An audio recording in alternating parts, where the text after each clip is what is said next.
if you're damaging your gut bacteria by consuming pesticide foods, now you have bacterial overgrowth, and that bacterial overgrowth prevents you from digesting your food.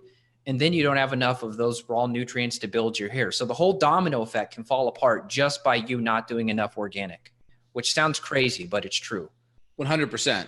And just, off the bat, I was a poor doctoral student for a long time. Being in school in San Francisco, California, which is obviously one of the most expensive places to live. I think I was living on like $15,000 or $16,000 a year for financial aid, which anyone knows the poverty level in San Francisco is like 80 grand a year. So I was like living maybe 6 or 7 times below the poverty level. And I just had a really strict budget. So I had a budget. I would spend $75 to $80 a week on food. And I would get a lot of my vegetables would be frozen organic. I would do some, fresh spinach or fresh leafy greens that were organic that would, $5, you get a big thing. And then a lot of my meats, I would just do free range or grass-fed was a little bit too expensive, but I could do something at $4 or $5 a pound.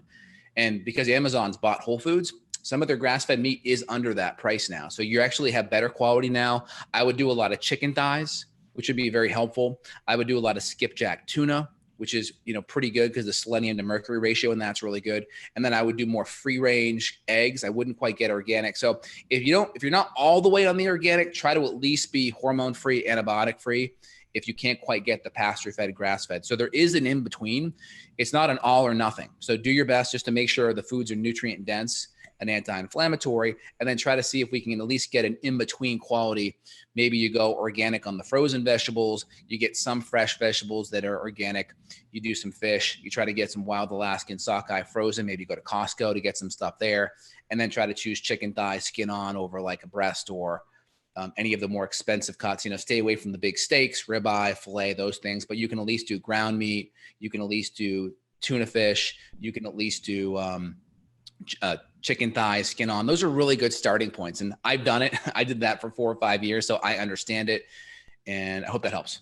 And people go to Hardee's and they'll go get like a double cheeseburger with fries and a large Coke, and it's like $7.99. So you take 2 people going to get a fast food meal. That's $16. 100%.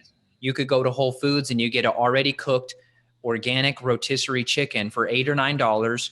And let's say you buy at the salad bar, you get like a cup full of organic blueberries. That's maybe $1 or $2. And then maybe you buy a bag of like Siete cassava chips for like $4. Your total meal is like $16 for 2 people. And the food nutrient density was way better than the hearty $7.99 double cheeseburger with fries and a large Coke. 100%. My goal when I was a poor doctoral student was always to get my meal below $5 total. If I could get it under 5, then I am doing better than going to a fast food restaurant, right? That's kind of where I was at. Plus, I'm getting a lot better nutrition.